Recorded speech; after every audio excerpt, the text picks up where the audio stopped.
आउज़ बिल्लाहि मिनश शैतानिर रजीम बिस्मिल्लाहिर्रहमानिर्रहीम। अल्लाह के नाम से शुरू करता हूँ जो बड़ा मेहरबान और निहायत रहम करने वाला है। हमारे सब्जेक्ट करम प्रोफेशनलिज्म इन टीचिंग है और इस वक्त हम यूनिट नंबर 5 को पढ़ने जा रहे हैं जिसका नाम changing role of the teacher है बियॉन्ड क्लासरूम। और ये प्रेजेंटेड बाय लेक्चर जो है दे रहा है मोहम्मद सफला खान, जो मैं आपके साथ मुखातिब हूँ। और ये बीएड का कोर्स है जिसका कोर्स कोड नंबर 8612 है। और हम इस हमारी जो यूनिवर्सिटी इसका नाम अल्लामा इकबाल ओपन यूनिवर्सिटी। तो आए स्टूडेंट्स शुरू करते हैं। सबसे पहले हमारे सामने इंट्रोडक्शन आ रही है teachers role is continuously change within and out of classroom. यानी टीचर का जो रोल है वो अंदर भी और बाहर भी जो है क्लासरूम के वो तब्दीली का हामिल है, यानी इसमें तब्दीली आती है। फिर है teacher is a facilitator and guider instead of stage on the stage sag on a stage। यानी कि टीचर जो है वो एक फैसिलिटेटर है, गाइडर है, ना कि वो सिर्फ पढ़ाए और अपना काम करे और चला जाए। इसके अलावा टीचर की इससे भी ज़्यादा जो है वो लिमिट होती है। आगे के it is very important for a teacher to keep update with latest trend and technology. एक टीचर के लिए बहुत ज़रूरी है कि वो अपने लेटेस्ट ट्रेंड और टेक्नोलॉजी को बार बार अपडेट करता रहे। आगे क्या है, this unit discuss some of the very important aspects of teaching professional identity career development. यानी ये जो यूनिट हम पढ़ने जा रहे हैं बड़ा इंपॉर्टेंट है और ये प्रोफेशनल आइडेंटिटी और उसके अंदर कैरियर डेवलपमेंट के हिसाब से जो प्रोफेशनल टीचर है उसके लिए बड़ा जो है अहम तरीन आने वाला है। तो आइए स्टूडेंट्स पढ़ते हैं इसके ऑब्जेक्टिव इस चैप्टर के क्या है। वो हमारे ये है realise the importance of professional identity. हम रियलाइज करेंगे प्रोफेशनल आइडेंटिटी है क्या। फिर हम नंबर 2 पे देखते हैं interpret the process of career development. हम इंटरप्रिटेट करेंगे प्रोसेस ऑफ डेवलपमेंट है क्या। नंबर 3 पे हमारे पास है practice reflective journal for professional development. हम देखेंगे रिफ्लेक्टिव प्रोफेशनल जर्नल डेवलपमेंट है क्या। फिर हम नंबर 4 पे देखते हैं use national professional standard for teachers as critical for professional development. यानी कि नेशनल प्रोफेशनल स्टैंडर्ड हम देखेंगे टीचर्स का और उसके हम क्राइटेरिया देखेंगे वो क्या है प्रोफेशनल डेवलपमेंट के हिसाब से। नंबर 5 पे हमारे पास क्या है select suitable digital technology for teaching a particular topic. यानी कि टीचिंग के हिसाब से जो है टेक्नोलॉजी ये क्यों जो है अहमियत की हामिल है। तो आइए स्टूडेंट शुरू करते हैं बाकायदा इस चैप्टर नंबर 5 को। तो ये क्या है टीचर्स प्रोफेशनल आइडेंटिटी। ये क्या है meaning of professional identity.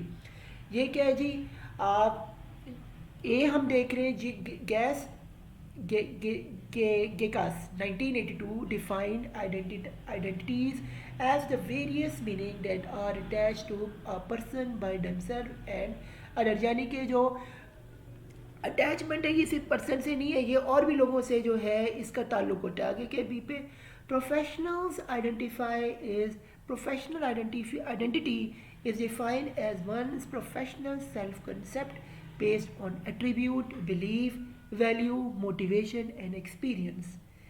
Albert 99 as cited by Russell and Smith 2011 में उन्होंने कहा था कि जो प्रोफेशनल है सेल्फ कंसेप्ट है ये बेस्ड होता है एट्रीब्यूट्स पे, बिलीफ पे, वैल्यू पे, मोटिव्स पे और एक्सपीरियंस के ऊपर जो है ये किसी की प्रोफेशनल आइडेंटिटी जो है वो मुहित होती है। आगे चलते नंबर सी पे ये कि professional identity is an important cognitive mechanism that affect workers attitude affect and behavior in work setting and professional life। Kress et career 2016 में उसने कहा था, उनके मुताबिक ये है कि प्रोफेशनल आइडेंटिटी जो है ये एक इम्पॉर्टेंट कॉग्निटिव मैकेनिज्म है जो कि अफेक्ट करता है वर्किंग वर्कर्स के एटीट्यूड पे, उनके अफेक्ट करता है उनकी बिहेवियर पे और उनकी जो है वर्किंग सेटिंग्स के ऊपर जो है वो डिपेंड करता है। आगे क्या नंबर डी पे Professional identities can also be seen as a social identity of a person within the group of the professional who share a common approach to a particular type of work. When Men and Brick 1984 and cited in case and care 2016 में उसने कहा उनके मुताबिक professional identities जो है ये social identity के ऊपर पर्सन के ऊपर जो है विद इन ग्रुप के अंदर डिपेंड करती है और ये इसके कॉमन अप्रोच जो है वो टाइप जो है वो इस्तेमाल होते हैं। आगे हम चलते हैं स्टूडेंट्स, हमारे पास है इंपॉर्टेंस ऑफ प्रोफेशनल आइडेंटिटी। अब ये क्या है इंपॉर्टेंस ऑफ प्रोफेशनल आइडेंटिटी, इसको समझते हैं students.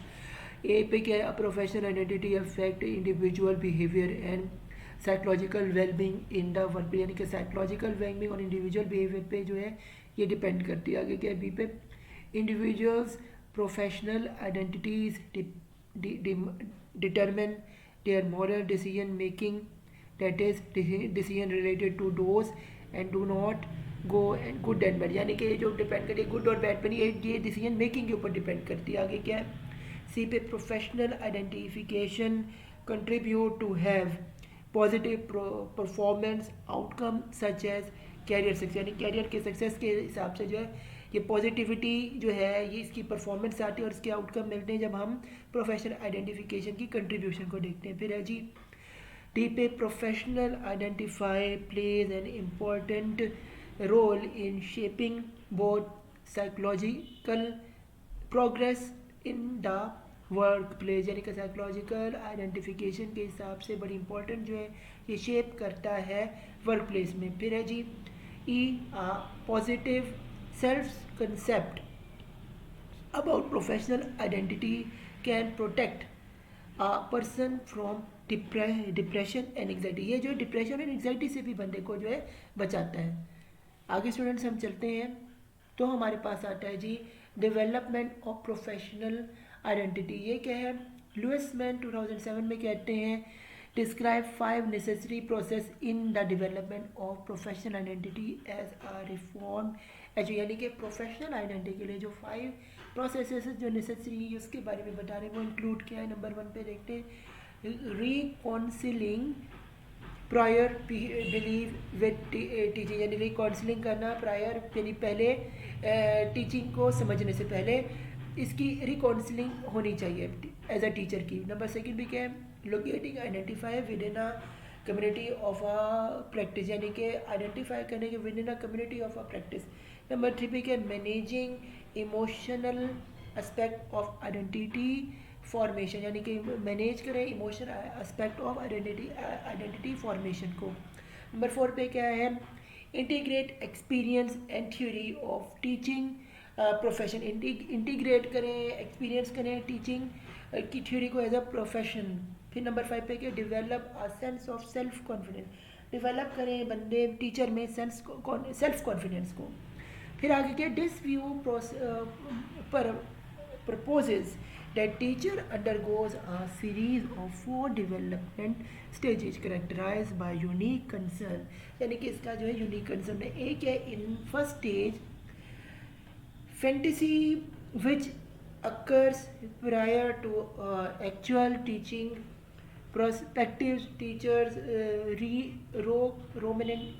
romanticize about the experience ahead, यानी कि पहले जो स्टेज है वो है फेंटेसाइज करेगा प्रायर करेगा एक्चुअल टीचिंग के पर्सपेक्टिव के हिसाब से टीचिंग रोमेंटाइज और उसके एक्सपीरियंस के अहेड पे। फिर नंबर बी पे क्या, the survey stage begins after entering the classroom and encountering a crisis usually related to classroom management और मिस्ट्री ऑफ कॉन्टेक्ट, यानी कि जो सर्वे स्टेज है ये हमारा क्लासरूम को इनकाउंटर करता है कि उनके क्राइसिस को और रिलेट करता है क्लासरूम की मैनेजमेंट से और उसकी मिस्ट्री जो कंटेंट है उसको सॉल्व करने में। आगे क्या है जी नंबर 3 पे, द थर्ड स्टेज ये क्या है, mystery occurs as teachers begin to develop mystery over their content and pedagogical knowledge adopt to different situations. The teachers in the stage is able to engage in more systematic reflection about their instructional practices, यानी कि जो teacher है उसके अंदर जो है development जो है मिस्ट्री को सॉल्व करने के लिए अडॉप्ट किया करता है, बाकी एंगेज करने के लिए मोर सिस्टमेटिक रिफ्लेक्शंस के ज़रिए इंस्टीट्यूशनलाइज प्रैक्टिसेस को अडॉप्ट करके। आगे के हमारे पास डी में in the impact stage, impact stage में क्या होता है, the teacher is better able to focus on individual student, यानी इस पर जो टीचर जो है बेटर फोकस यानी बेहतर तरीके से जो है वो फोकस कर पाता है स्टूडेंट्स के ऊपर एंड देयर नीड्स और उनकी ज़रूरियात पे। Instead of being concerned about evaluation of others, he or she is mostly concerned with self evaluation. यानी कि ये कि वो देखता कि किसी और के नज़र ऐनक से वो नहीं देखता, वो अपनी निगाह से अपने सेल्फ एवेल्यूएशन से जो है वो क्या है, टीचर मेल हो या फीमेल हो, वो सेल्फ एवेल्यूएशन करते हैं स्टूडेंट्स की। आगे क्या हमारे पास है जी, relationship between professionalism and professional identity. ये क्या है जी स्टूडेंट्स, ये क्या है, professionalism involves a decision making and judgement based practice. यानी कि प्रोफेशनलिज्म इन्वॉल्व होता है डिसीजन मेकिंग के अंदर और जजमेंट की प्रैक्टिस के लिए। आगे क्या, professionalism comprises more than rules, it is fluid concept which is highly depending on context. इसके अंदर सबसे ज़्यादा जो हाईली कॉन्टेक्स्ट का जो है वो उसके ऊपर डिपेंड करता है, क्योंकि professionalism needs to be seen as a responsibility to make judgment and decision in the context of practice. Contemporary professionalism needs to be underpinned by professional identity. फिर क्या जी, professional identity is about knowing what one stand for, that is it means become aware of what matters most in practice, what value and interest should decision में, यानी कौन सी चीज़ को value देनी, कौन सी चीज़ practical है और कौन सी चीज़ की जो है इंटरेस्ट देनी, ये डिसीजन मेकिंग में जो एक टीचर जो इस्तेमाल करता है professional as a professional teacher. आगे क्या, professional identity is closely linked to a professionalism which is taken responsibility for one action. यानी कि एक आदमी की रिस्पॉन्सिबिलिटी के ऊपर जो है प्रोफेशनलिज्म जो है वो लिंक करता है। आगे क्या, सो thinking and acting as a professional are underpinned by professionalism and sense of professional identity। यानी यही चीज़ है प्रोफेशनलिज्म को पिंड भी करता है और उसके सेंस ऑफ प्रोफेशनल आइडेंटिटी को भी बयान करता है। आगे स्टूडेंट्स हमारे पास आता है कैरियर डेवलपमेंट। ये क्या है, सेटिंग इनिशियल कैरियर ऑब्जेक्टिव्स। इसमें क्या है, टू नंबर 1 पे, do it really want to teach, क्या वो वाकई में टीच करना चाहते हैं, if so what do I want to achieve as a teacher. यानी कि अगर आपने ऐसा वाकई टीचिंग करनी है तो आप क्या इससे अचीव करेंगे। सेकेंड पे क्या है, what are many present strengths, क्या प्रेजेंट स्ट्रेंथ्स हैं, okay, what will they be utilise in teaching, क्या ये यूटिलाइज होंगी टीचिंग में। नंबर 3 पे क्या है, what are many present weakness, क्या प्रेजेंट वीकनेसेस हैं, are they likely to make teacher very difficult, क्या टीचिंग करना इससे डिफ़िकल्ट हो जाएगा। फिर है नंबर 4 पे, what are connections between many career and many personal life. यानी कि कैरियर में और पर्सनल लाइफ में क्या फ़र्क है, आर दे कॉम्पिटेबल, क्या ये कॉम्पिटेबल है। फिर है नंबर 5 पे, what is highest priority in my life as present. यानी कि एज अ प्रेजेंट लाइफ में मेरे लिए क्या हाईएस्ट चीज़ है वो प्रायोरिटी है। For example, is it to teach a particular subject, क्या मैं टीचिंग करना चाहता हूँ पर्टिकुलर सब्जेक्ट को, to live in the same area, क्या मैं सेम एरिया में रहना चाहता हूँ, टू अ नियर रिलेटिव्स, क्या मैं अपने रिश्तेदार के साथ रहना चाहता हूँ। आगे क्या नंबर 6 पे, विल आई वॉन्ट प्रमोशन, क्या मैं प्रमोशन चाहता हूँ, if so why I not, why not, क्यों मैं चाहता हूँ और क्यों मैं नहीं चाहता। ये कुछ सवाल है जो है कैरियर डेवलपमेंट स्टूडेंट्स हम करते हैं। आगे हमारे पास आता है जी इंपॉर्टेंस ऑफ कैरियर डेवलपमेंट की इंपॉर्टेंस है क्या, ये ना। फिर ये क्या, teaching profession is a very challenging and demanding as the teacher is concern with the minds of the peoples. यानी कि लोगों के दिमाग के हिसाब से कुछ साथ चलने को जो है उसकी डिमांड को पूरे को जो उनको चैलेंज लेके जो है वो एक प्रोफेशनल टीचर ही चल सकता है। आगे क्या, teacher as a professional encounter a number of challenges in their work life. यानी कि जो टीचर जो है वो इनकाउंटर करते प्रोफेशनल लाइफ को उसको एज अ चैलेंज लेके गए। In order to deal with these challenging effectively and to perform the professional responsibility in an effective way, teacher में undergoes through a pre plan career development process. अगर वो इस चीज़ का ख्याल रखे तो वो प्री प्लान कैरियर डेवलपमेंट के प्रोसेस की रिस्पॉन्सिबिलिटी लेके जैसे इफेक्टिवली जो है वो चल सकता है। आगे के career development is continuous and systematic process. Career development एक कंटिन्यूस इसे मुसलसल और एक सिस्टमेटिक सिस्टम से चलने वाला प्रोसेस है। It is not merely a set of unrealistic random activity, एक अनरियलिस्टिक रैंडम एक्टिविटी नहीं है। It has clear goals and objects, के क्लियर गोल्स भी हैं और एक मुकम्मल ऑब्जेक्टिव भी हैं। On the basis of these goals content and material are selected for career, यही गोल्स हैं कैरियर डेवलपमेंट के, और मटेरियल के लिए भी जो है सिलेक्ट किए जाते ताकि एक टीचर का कैरियर डेवलप हो सके। फिर है when teacher are trying to meet the professional standards for teachers, यानी टीचर्स को प्रोफेशनल स्टैंडर्ड्स के अंदर पूरा का पूरा उतरना पड़ता है। जब वो इसकी कोशिश करें, सेक्शन 5.4 चैप्टर में जो है ये इसके बारे में, they have to undergo professional, तो उनको प्रोफेशनल डेवलपमेंट को का जो तरीका है उसे इख्तियार करना चाहिए। आगे के steps of successful career development, वो तरीके क्या है, वो स्टेप्स क्या हैं कैरियर, एक सक्सेसफुल कैरियर डेवलपमेंट के लिए स्टूडेंट्स को हम देखते हैं वो क्या है। नंबर 1 पे प्लानिंग करना, planning for successful career development पर proper planning is first most important step. ये सबसे पहला और अहम तरीन जो है तरीका है किसी भी सक्सेसफुल कैरियर डेवलपमेंट करने के लिए कि प्लानिंग करें। बी पे क्या है, सेल्फ अवेयरनेस, सेल्फ अवेयरनेस क्या है, second important step is to know your strength and weakness, यानी कि अपनी स्ट्रेंथ को जाना और अपनी वीकनेस को जानना, इससे आपकी सेल्फ अवेयरनेस आती है। आगे सी में क्या है, प्रोफेशनल अपॉर्चुनिटी, ये क्या है, the next step is to improve in your weaker areas, यानी वीकर एरियाज़ को इम्प्रूव करेंगे तो आपको प्रोफेशनली अपनी अपॉर्चुनिटीज़ को के बारे में आपको जानना चाहिए और इन्हें इम्प्रूव करते रहना चाहिए ताकि आपकी वीक एरियाज़ को जो है ओवरकम कर सकें। आगे bye adopting suitable strength opportunity, example if you need to update your pedagogical skills where you can go for an on one uh, some or all of the opportunity, यानी कि पूरी opportunities के लिए आप अपनी टीचिंग स्किल को बढ़ा सकते हैं, इससे आप अपने स्टूडेंट्स को जो है अपनी तरफ माइल कर सकते हैं। आगे सच एज रिफ्रेशर कोर्सेज और real relevant paper and books and attach a seminar of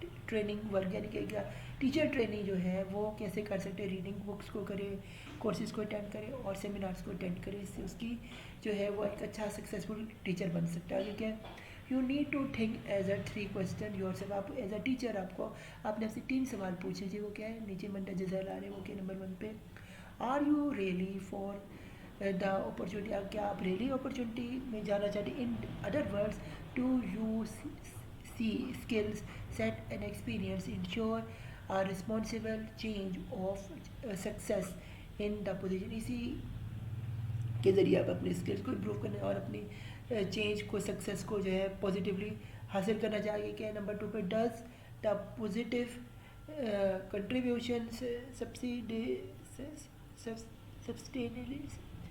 सब्सटेनली to additional professional, यानी कि अपने एडिशनल प्रोफेशनल के हिसाब से भी आपके लिए ठीक है या नहीं है। आगे की development particular in priority areas you have already identify for career, या अपनी पर्टिकुलर आइडेंटिटी जहाँ पे आपने जाना है उसकी कैरियर डेवलपमेंट के हिसाब से आपकी हेल्पफुल है कि नहीं है, अपने को आइडेंटिफाई अपना कैरियर करना है। नंबर 3 पे हम जाने would the position lead to other opportunities later either directly और इनडायरेक्टली, यानी कि आपने भी अपॉर्चुनिटीज़ को पोजीशन किया है डायरेक्टली और इनडायरेक्टली, ये भी आपने अपने आप से सवाल करना है। आगे क्या है, राइटिंग रिफ्लेक्टिव जर्नल्स, ये क्या है, व्हाट इज़ रिफ्लेक्शन, ये क्या है, dialogue of thinking and doing through with one become more skill 1987, यानी कि अपने मोर स्किलफुल जो है वो बने ये आपने थिंक करना है और ये डायलॉग के ज़रिए हो सकता है, आपकी थिंकिंग बदलती है। आगे क्या, process which help teachers thinking about what happen when, why it happens and what else could have been done to reach their goal, क्या टीचर्स को सोचना ये है कि किस तरह से वो हेल्प कर सकते हैं टीचर्स की थिंकिंग को बदलने में और किस तरह से जो है वो अपने गोल्स को अचीव कर सकते हैं। आगे क्या है, the capacity to think creatively, imaginatively and eventually self critically about class practically, यानी कि वो आपने खुद कैपेसिटी आप में होनी चाहिए कि आप क्रिएटिविटी कितने हैं, आप इमेजिनेशन आपकी कितनी स्ट्रांग है, आप इवेंचुअली आप अपनी कितनी अच्छी जो है क्लासरूम में कितनी अच्छी प्रैक्टिस जो है वो कर सकते हैं जब आप लेसन पढ़ा रहे हो। आगे क्या है, व्हाट इज़ रिफ्लेक्टिव जर्नल, इसी को हम कंटिन्यू करें स्टूडेंट्स। ये क्या है, journal consist of observation insight, memories, impression and feeling, यानी कि जो जनरल होता है वो किस चीज़ों पे मुहित होता है, ऑब्जर्वेशन करने पे, इंसाइट के बारे में यानी अंदर की बातें मालूम करने में, मेमोरीज़ को याद करने में, इम्प्रेशंस को जानने का, फीलिंग यानी किसी के महसूसात को समझने में. Again, journaling is a way of having an open dialogue with oneself, यानी कि अपन open dialogue एक अपने आप से. It is a mechanism in understanding the way you think, feel and see. यानी एक तरीका है आपका वे थिंक करने का, फील करने का और देखने का. सी यानी reflecting on the facts and recording your impression of the facts is at heart of writing creativity in your journal. यानी अपनी क्रिएटिविटी और अपने फैक्ट्स जो है उनका उसको आप हार्ट जैसी इंपॉर्टेंस है अपनी राइटिंग क्रिएटिविटी आप जर्नल में लिख रहे हो. बहुत इंपॉर्टेंट ये चीज़ें होती है जो फैक्ट्स होते हैं. फिर इट में ऑल्सो इंक्लूड प्लान एनालिसिस, में जो है प्लान और एनालिसिस जो इंक्लूड होते हैं. General write is also brilliant way not just to see goals in all areas of your life but also refine and monitor them. ये एक तरीका है जिसमें ब्रिलियंट वे है जिसमें आप अपने गोल्स को जो है वो आइडेंटिफाई करता है और एरियाज़ को लोकेट करता है और उन्हें मॉनिटर भी करते हैं. What is already working here, what is goal pledging, यानी कि गोल्स जो हैं उनका वर्किंग हेयर हो और उसके गोल्स को क्या प्लीजिंग किस तरह करते हैं. हु इज़ गोल प्लीजिंग, यानी कौन है वो करने वाला. आगे क्या है, कुड आई लुक एट गोल और द प्रोसेस मोर कंस्ट्रक्टिवली और फ्रेशली, कंस्ट्रक्टिवली हो या फ्रेशली हो. वट वुड अलाउ देम, क्या चीज़ है जो उन्हें अलाउ करते हैं. वट स्पोर्ट में टू कीप ऑन ट्रैक, यानी वो कौन सा स्पोर्ट जो उन्हें ट्रैक करता है. आगे क्या, what mini goal am I seeing and achieving, हम देख रहे हैं और अचीव करें. फिर है जी am I enjoy the process, क्या मैं इंजॉय कर रहा हूँ प्रोसेस को. Engaging with its wholeheartedly, क्या मैं से होल हार्टेडली खुश हो रहा हूँ जो मैं से एंगेजमेंट इससे गैप करूँ. एनफ टू एंजॉय, यानी कि इसे इंजॉय करते हुए. What gem am I discovered as I go, क्या वो जिम, क्या वो हकीकत को हम अपना रहे हैं जिसको हम डिस्कवर करने जा रहे हैं. What hurdles I am facing, what worker towards goal, क्या है वो फेस हम करें जो वर्कर्स के गोल्स को हम हर्डल्स को अचीव कर रहे हैं. आगे स्टूडेंट्स हमारे पास आ रहे हैं वट टू राइट अबाउट, किस चीज़ के बारे में लिखें. ये क्या है, writing a journal allows you to see the pattern of your own thinking, emotion and action, यानी कि इसमें आपका पैटर्न ऑफ थिंकिंग होगी, इमोशन होगी और एक्शन होगा. Patterns will include habits and routines, ways of seeing that are automatic rather than fresh, यानी कि ऑटोमेटिक है ना कि फ्रेश. फिर these will include assumptions and steal और static judgment, and steal करेंगे और static judgment को.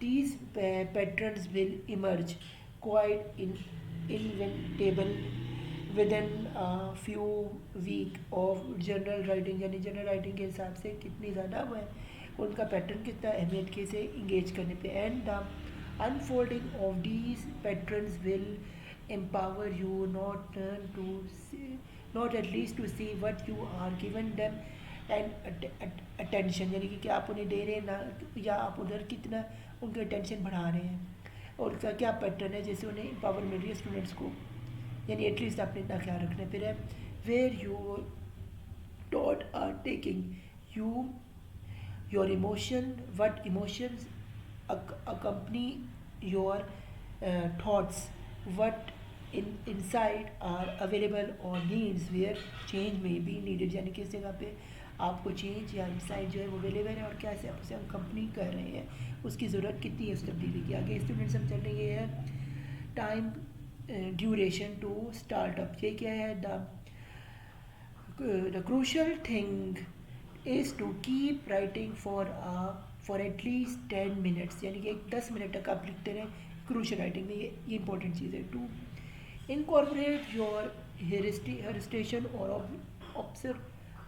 Obstruction is your actual writing and to let your imagination and your sense of the leisure, यानी कि अपने आराम को छोड़ के आप अपनी राइटिंग और इमेजिनेशन पे कितना फोकस करें, ये ज़रा और अपने ऑब्जर्वेशन की हेल्प से, ये ज़रा इंपॉर्टेंट चीज़ है स्टूडेंट्स। आगे के it can be written daily, weekly और after certain time period such as after every 2 weeks और मंथली, यानी कि आपने कि लिखना जो आपने बड़ा इंपॉर्टेंट अपनी ज़िंदगी में शामिल इसको करना है। आप डेली कितना लिखते हैं, वीकली कितना लिखते हैं, सर्टन टाइम्स पे कितना पीरियड के बाद लिखते हैं और 2 वीक्स के बाद या मंथली कितना लिखते हैं, ये बड़ा इंपॉर्टेंट है। However it is desirable to write daily, ये बहुत इंपॉर्टेंट है कि आप रोज़ ही कुछ ना कुछ लिखें, ये बड़ी ही अहमियत है, इससे आप स्किल्स लिखने के बढ़ते हैं। आगे क्या है, हाउ टू राइट, अब किस तरह लिखना चाहिए। Writing well is irrelevant here, यानी इधर irrelevant ये चीज़ है, so are concerned about perfect spelling और grammar और even easy with words, यानी perfect इसकी spelling को और easy की grammar को यूज़ किया जब आप words को लिख रहे हो, easy and with words and with what those words, और उन words वो कौन से हैं और वो words किस तरह इस्तेमाल आप करें और आसान तरीके के लोगों को समझ भी आ जाए, and expression उनको express भी कर सके, grows as your journal writing experience depends, यानी कि ये उस पर आपके जर्नल राइटिंग इस पूरे एक्सपीरियंस इस पर डिपेंड भी करता है।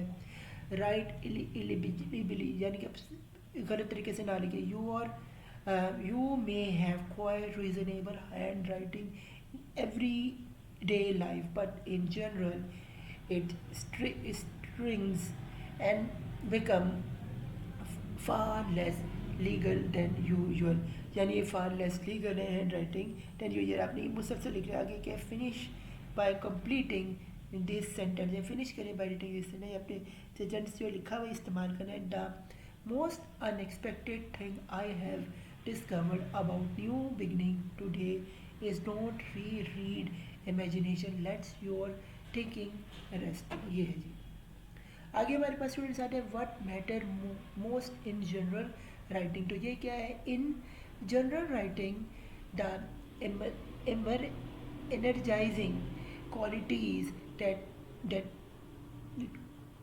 counts are passing sensitivity, यानी कि वो जो जनरल राइटिंग है इसके लिए बड़ी एनर्जेटिक हो क्वालिटी हो और इसे काउंट किया जाए पैशन के साथ, यानी में पैशन हो, इंथ्यूजियाज्म हो और आप इसको करें। फिर truthfulness, composition, courtesy, insight, creativity, spontaneity, artistry and delightly, यानी कि आपके अंदर ये सारे के सारे जो है क्रिएटिव होना चाहिए, इनसाइट अंदर की बातें आपको पता, और ट्रूथफुली आप जो है अपनी ये आर्टिस्टिक लेके अपनी ये बातें अपनी राइटिंग में लिखें।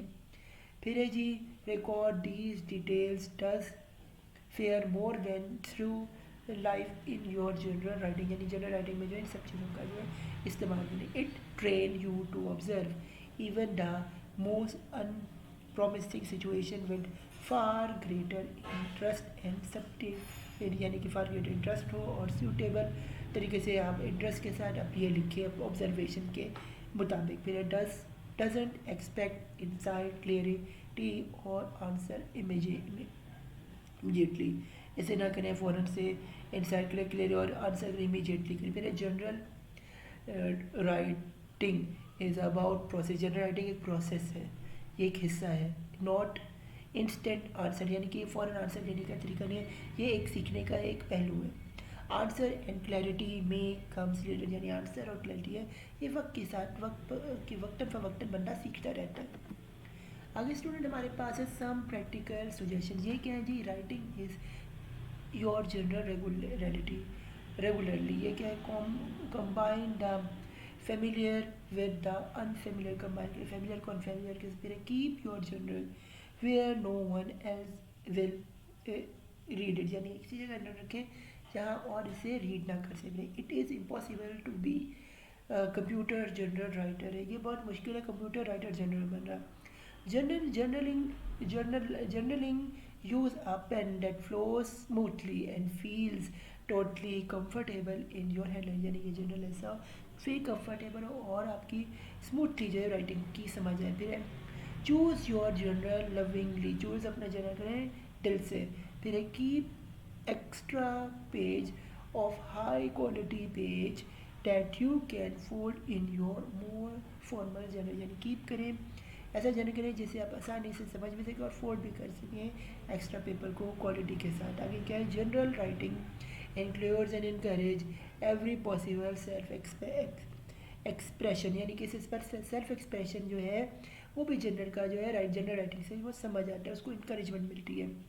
Where ever you feel felt or struck describe that state of mind in your journal, ये आपका स्टेट ऑफ माइंड और उसकी डिस्क्राइब करे आपके जनरल किधर जा रहे हैं। फिर है forget what you wrote yesterday, भूल जाओ कल आपने क्या लिखा है।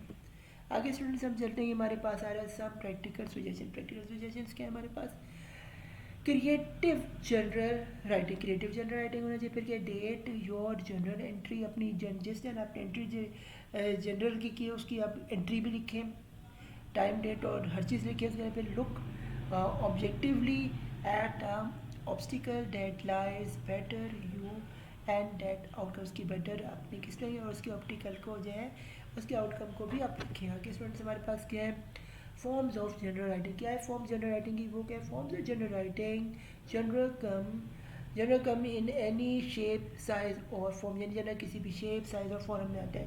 They exist as the 5 years daily with prescribed space for each day. They would exist as yellow sticky notice stuck on the walls of room, or they exist not on paper at all. They may be in electronic form, that on audio or videotape, or in word processed format, and to doubt they have been written on stones or that wall of cave, यानी कि writing का जो सिलसिला है वो बहुत ही पुराना है और ये जो है केव्स की दौर से लिखा जा रहा है, फिर हाथ से लिखने में आ गया, फिर इलेक्ट्रॉनिक में आ गया, वीडियो टैप पे भी बात होती है, और इसके अलावा जो मुख्तलिफ़ चीज़ों पे भी जो है रूम पे भी लिखने की चीज़ें, और ये हर जगह जो है राइटिंग जो है ये फॉर्मेट जो इसका बदल गया है, लेकिन जो राइटिंग जो है वो हर जगह सिलसिला इसका चलता रहा है और चलता जाएगा और चलता ही रहेगा, ये है इसके अंदर। फिर आगे है वेब ब्लॉगिंग और ब्लॉग्स, ये क्या है, वेब ब्लॉग और blog is internet site on which the writing work and edit work of an individual or a group is managed through web browser, because it is web browsed, it is public, and this does distinguish in from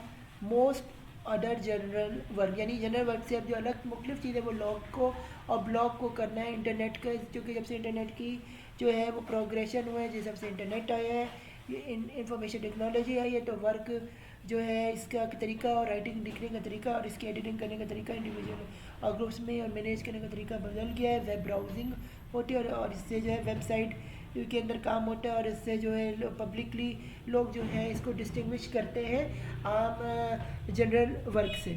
तो आगे हमारे पास आते हैं journals in the development of self as a professional, ये क्या है, to facilitate learning और to nature educational development involves the whole personal cognitively and emotionally, यानी कि कोग्निटिव यानी सोच विचार और इमोशन यानी दिल की इमोशंस को भी लेके जो है पर्सनली जो है एजुकेशन डेवलपमेंट भी में भी फैसिलिटी जो है ये भी इसकी भी जो नेचर है इसको भी अहमियत की हामिल है, इसमें भी अब इम्पोर्टेंस दी जा रही है आगे, because most general writing draws experience or explore of emotions and attitude into open in writing. It has the potential to link personal and professional development, इससे आपके पर्सनल और प्रोफेशनल डेवलपमेंट में भी इजाफा हो रहा है और पोटेंशियल भी बढ़ रहा है ओपन इन राइटिंग का फॉर्म का, जिसमें इमोशनल जो एटीट्यूड का जो है वो उसे भी हम एक्सप्लोर और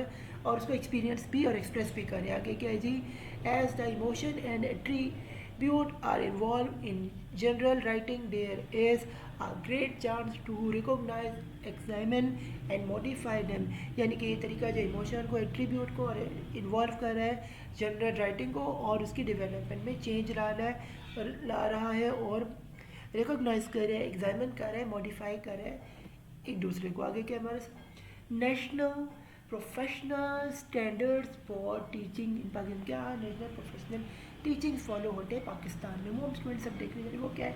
the ministry of education has develop national professional standard for teaching इन 2000। पाकिस्तान में नेशनल प्रोफेशनल जो मिनिस्ट्री है ये डेवलप हुई थी 2009 में। आगे क्या है, the purpose of formulating this document is to ensure professional excellence and quality output in teaching profession. Teaching profession में इसका बहुत अहमियत का रोल है, जो डॉक्यूमेंट्स इंश्योर करती है एक्सेस और क्वालिटी के आउटकम को देती है एज आ टीचिंग प्रोफेशन में। आगे स्टूडेंट्स हमारे पास एक आ रहा है नीचे ये कि brief overview of professional standards for initial practice preparation of teaching in Pakistan, यानी कि ब्रीफली हम देखेंगे कौन सा professional standard of initial practice in Pakistan में टीचिंग के, वो क्या है जी। Professional standard for initial preparation of teaching are comprises of 10 standards के 10 स्टैंडर्ड्स हैं। वो क्या है, ई स्टैंडर्ड हैज़ 3, पर हर स्टैंडर्ड के 3 हिस्से हैं। Knowing content, disposition, behavior, attitude and value and performance देना। what teacher do and should be able to do, क्या वो करेगा। the 10 standards are given below, वो 10 स्टैंडर्ड निम्न जैन है। पहला नंबर स्टैंडर्ड 1 आपके सामने है, ये क्या है, सब्जेक्ट मैटर नॉलेज होना चाहिए। नंबर सेकंड स्टैंडर्ड क्या है, ह्यूमन ग्रोथ एंड डेवलपमेंट, ये इंसान की ग्रोथ और उसकी डेवलपमेंट पे काम होना चाहिए। नंबर 3 पे क्या है जी, स्टैंडर्ड ये क्या, knowledge of Islamic value and ethics, Islamic value होनी चाहिए और एथिक्स होना चाहिए। फिर क्या नंबर 4 स्टेज पे स्टैंडर्ड पे वो क्या, instructional knowledge and practice, instruction knowledge और प्रैक्टिस होना चाहिए। स्टैंडर्ड 5 के असेसमेंट होनी चाहिए। नंबर स्टैंडर्ड 6 पे क्या है, लर्निंग इन्वायरमेंट हो। स्टैंडर्ड 7 पे क्या है, effective communication and use of ICT होना चाहिए, यानी इंफॉर्मेशन टेक्नोलॉजी का और कम्युनिकेशन का इफेक्टिव यूज़ होना चाहिए। फिर क्या नंबर स्टैंडर्ड 8 पे कोलैबोरेट एंड पार्टनरशिप कोलैबोरेशन और पार्टनरशिप पे काम हो। फिर स्टैंडर्ड नंबर 9 क्या है, continuous proof and development code and ethics पे काम हो। फिर नंबर स्टैंडर्ड नंबर 10 हमारा क्या है, teaching of English as a foreign language, teaching as a foreign language में काम। और फिगर नंबर 4.1 के national professional standard for teachers in Pakistan, national professional standard for teaching in Pakistan, इसका फिगर आपके पेपर में ये इंपॉर्टेंट है। आगे क्या है, importance of development of professional standards for professional development of teaching in Pakistan, ये कंटिन्यू हो रहा है। इसमें नंबर 1 पे क्या है, all of with the mystery of body knowledge teacher professional requirement certainly set a skills and attributes, में skills भी हो और एट्रीब्यूट्स भी हो। जब बॉडी ऑफ नॉलेज हो, जब एक टीचर प्रोफेशनली पढ़ा रहा हो, उसकी रिक्वायरमेंट होती है।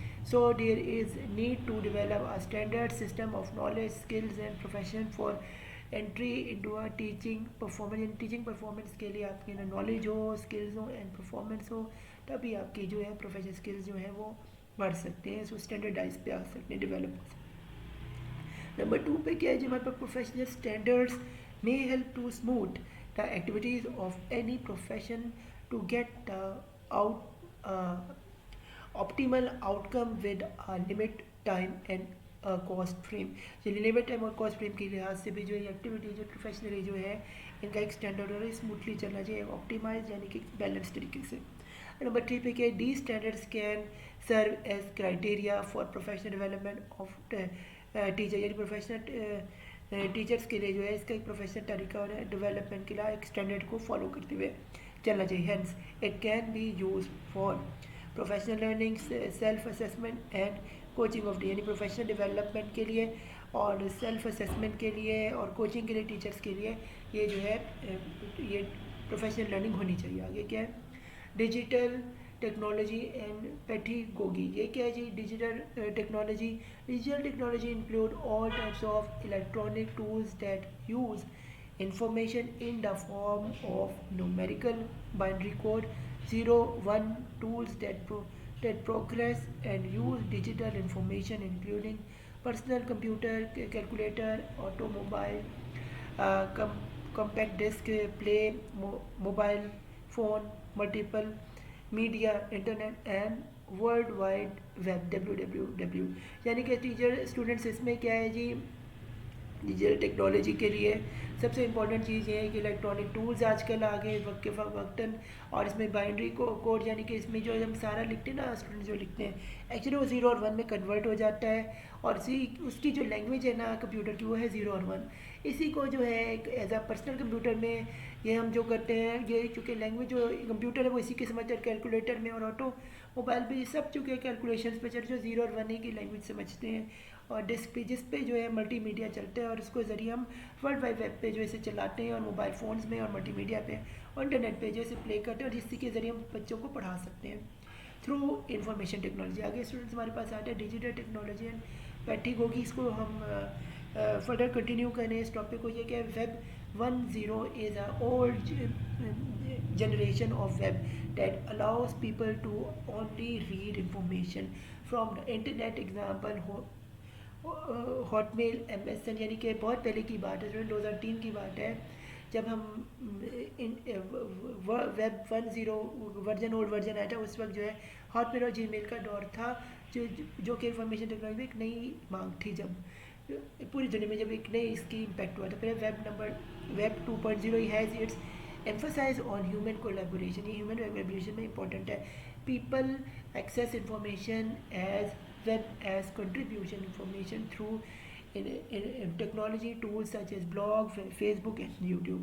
तो वेब जो 2000 में जो एक नई तब्दीली आई जनरेशन में, ब्लॉग्स जिसमें फेसबुक और यूट्यूब का जो है वो मंजर यहाँ पे दुनिया में आई। फिर है वेब नंबर 3, जब ये स्टेज आई, इसमें क्या involve structuring alleging information for effective discovery, integration and resume across various application, यानी it improve data management, customer satisfaction and collaboration and among people on web। यानी लेटेस्ट दौर पे जब ये वेब 3 का इन्वॉल्वमेंट आई, जब इसकी इनोवेशन आई, इसने क्या किया, इंटीग्रेट किया अगर पुरानी एप्लीकेशन को नई एप्लीकेशन से, data mining, data management, customer services और बहुत सारी कोलैबोरेटिव वेब जो है वो है, जिससे लोगों को जो है मुश्किलात उनकी आसान हुई। आगे स्टूडेंट्स हमारे पास आ रहे हैं importance of web 2 technologies which are being use in education में जो है वेब 2 का इस्तेमाल हो रहा है, वो किस में हो रहा है, हम स्टूडेंट्स देख रहे हैं, हम जा रहे हैं, वो है डिजिटल स्टोरी टेलिंग, यानी स्टोरी बताने के लिए बाद हम इंटरनेट को इस्तेमाल करना, बच्चों को स्टोरी हम रिकॉर्ड करके भी सुनाते हैं। आगे क्या है, नंबर 2 पे क्या है, ऑनलाइन मीटिंग्स जो है वो वेब पे होती हैं। फिर है जी पर्सनल ब्रॉडकास्ट भी जो इंटरनेट की ज़रूरत से हो जाता है। नंबर 4 पे विकीज़ यानी विकीपीडिया जिसे हम कहते हैं, इस पर आप किसी भी चीज़ के बारे में जाने हैं उसके बारे में इन्फॉर्मेशन दुनिया की मिल जाती है इंटरनेट, गूगल पे जब आप सर्च करते हैं विकीपीडिया को। नंबर 5 पे क्या है, हाइब्रिड और ब्लेंडेड लर्निंग, हाइब्रिड और वेब लर्निंग भी जो है आपको इंटरनेट से मिल जाती है। आगे क्या है, नंबर 6 पे इंटेलिजेंट सर्चिंग, यानी इंटरनेट सर्चिंग भी जो है वो इसमें मिल जाए। नंबर 7 पे क्या है, मैशअप्स भी जो है आपको इंटरनेट में। नंबर 8 पे क्या है, peer to peer file sharing भी जो इंटरनेट पे, यानी कि जो जैसे व्हाट्सएप ऐप है, एक का फाइल दूसरे को शेयर होती है, जैसे आपको असाइनमेंट्स वगैरह हर चीज़ शेयर हो जाती है और लोगों को ये आसानी हो जाती है। नंबर 9 पे क्या, मोबाइल लर्निंग मोबाइल पे आप लर्न करते हैं मुख्तलिफ जो चैनल्स को देखते हैं मुख्तलिफ तरीक़ों से, आप जैसे आप ये मेरा लेक्चर सुने, इसी तरह आप मोबाइल लर्निंग को जो है ये ज़रिए आपको जो है ये इसका एक छोटा सा आपके सामने ट्रेलर है। आगे स्टूडेंट्स हमारे पास importance of web 2 technology which are being use in education, वो क्या है, the tools describe here what contributes with throughout and deliberate pedagogy practice can create a transformation experience for students and educator, यानी educators के लिए जो है ये बड़े अच्छे टूल्स कंट्रीब्यूट किए हैं, डेडिकेट किए पेडागोगी प्रैक्टिस को, ताकि ट्रांसफॉर्म किया जाए एक्सपीरियंस को और स्टूडेंट्स को, और जो एजुकेटर्स हैं इन्हें फ़ायदा पहुँचेगा। क्योंकि है however it should be kept in mind that technology is not there to replace teacher. The intelligence use of technology can only be made by teacher and student, यानी कि जो टेक्नोलॉजी है इसका मतलब ये नहीं है कि हम टीचर ही को तब्दील करें, ये बल्कि एक तरीका है जिससे आसानी पैदा पी जाए टीचर और स्टूडेंट्स को को एक दूसरे के करीब लाने के लिए और उनको इंटेलेक्चुअली एक दूसरे के करीब लाया जाए, जिससे उनकी जो टीचिंग और जो लर्निंग की जो मुश्किल आते हैं वो आसान हो सके उनको, इसलिए हम टेक्नोलॉजी को यूज़ करते हैं। अगर स्टूडेंट्स हमारे पास आता है मॉडल्स फॉर टेक्नोलॉजी अडॉप्ट, वो क्या है, there are a number of different models for technology adopt. इस दुनिया में बड़े ज़्यादा मॉडल्स अडॉप्ट किए गए हैं टेक्नोलॉजी के ज़रिए टीचिंग को करने के लिए। आगे क्या है, we will discuss to more widely use models for designing technology integration pedagogical practices in distinct blend and all and online learning a DDI and TATP topics। यानी कि दुनिया ने आज जो एजुकेशन के हिसाब से भी तरक्की की है इंफॉर्मेशन टेक्नोलॉजी, और उसमें जो है ये दो मॉडल्स को लेके जो हमें टीचिंग के इंटीग्रेशन की और इससे आसानी से तब्दीली मिलती है, जिसमें दो जो है ऑनलाइन टीचिंग के जो प्लेटफॉर्म्स हैं वो ADDI NTP टैक्स हैं। आइए स्टूडेंट्स इसे देखते हैं। सबसे पहले मॉडल को समझते क्या है, ADDI यानी एडल मॉडल क्या है। देयर आर 5 phases ऑफ एडल मॉडल एज गिवन बिलो। वो कौन से 5 मॉडल्स को ये फॉलो करते हैं, वो क्या, एनालाइज करना, जैसे पे डिज़ाइन करना, नंबर 3 पे डेवलप करना, नंबर 4 पे इम्प्लीमेंट करना, नंबर 5 पे इवेल्यूएट करना। ये आपके सामने डायग्राम में मौजूद है। यहाँ पे एप्लीकेशन ऑफ एडल मॉडल है, इसमें एक पूरे का पूरा साइकिल चल रहा है जिसमें आप फर्स्ट को देखने हैं, एनालाइज किया जा रहा है, फिर डिज़ाइन किया जा रहा है, फिर डेवलप किया जा रहा है, फिर इम्प्लीमेंट किया जा रहा है और फिर इवेल्यूएट किया जा रही है। यूँ ही तरह ये फिर इवेल्यूएट से एनालाइज जा रही है। इस पूरी सर्कल में ये जो है ये पूरा सिस्टम जो है ये आपका एडल मॉडल चल रहा है। आगे स्टूडेंट्स हम चलते हैं, अब हम देखते हैं सेकेंड मॉडल यानी कि टेपकाई मॉडल को। ये क्या है, टेपेक मॉडल। टेपेक मॉडल स्टैंड किसके लिए करता है जी, ये मुकफ़फ़ किसका, इसका लॉन्ग क्या, टेक्नोलॉजी पैथीगोगल कॉन्टेक्स्ट नॉलेज, इसके लिए जो है यूज़ होता है। Is develop by Mishra and Koehler 2006 में उन्होंने ये बनाया था model. It is dynamic framework defined by integration pedagogy content and technology.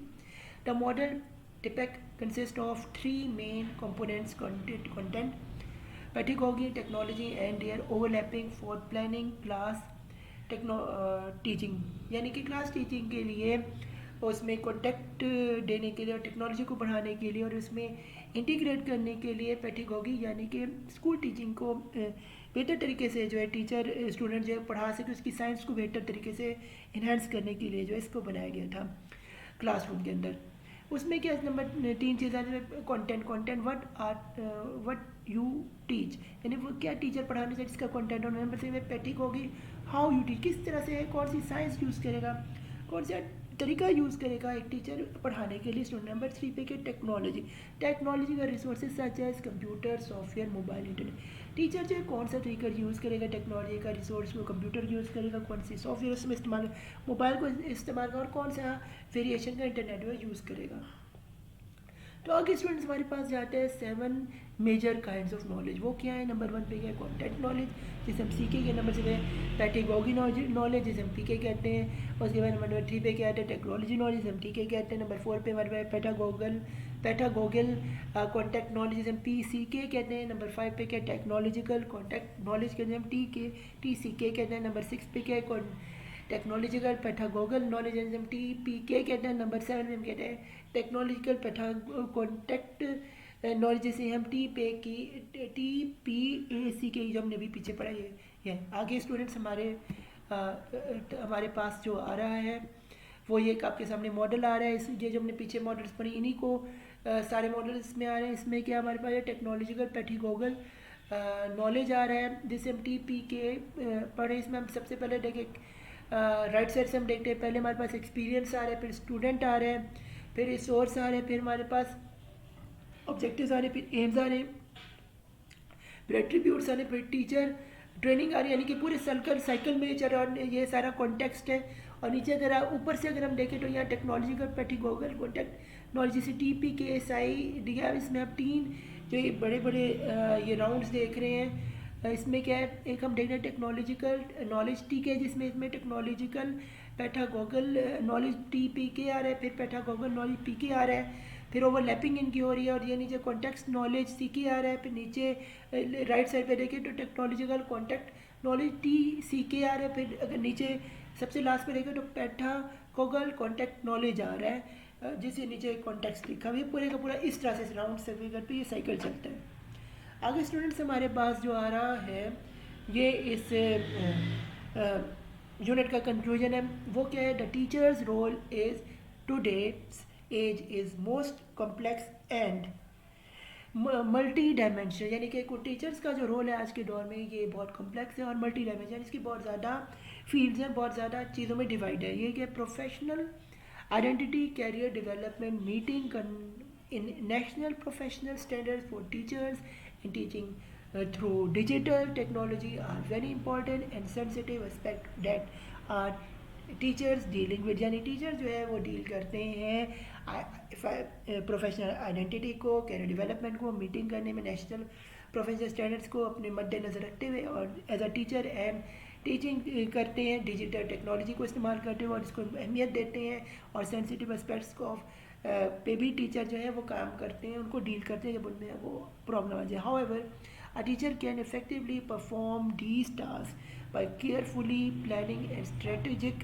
Decision making, यानी कि टीचर जो इन सारी चीज़ों को इस्तेमाल कर सकते हैं अगर वो इफेक्टिवली केयरफुली प्लान करे और स्ट्रेटजी के लिहाज से अपना डिसीजन मेक कर ले। तो स्टूडेंट फी अमानिल्लाह, यहाँ पे हमारे चैप्टर नंबर 5 अख्ताम पजीर पहुँचे। हमारा पीएड का कोर्स कोड 8612 था, प्रोफेशनलिज्म इन टीचिंग। तो good luck to your final exam, मुझे दुआ में याद रखिएगा। तो मेरे चैनल को मोहम्मद सलाम सपोर्ट करें ताकि मैं ऐसी और भी आपके लिए एजुकेशन वीडियोस बनाता हूँ। अल्लाह हाफिज़।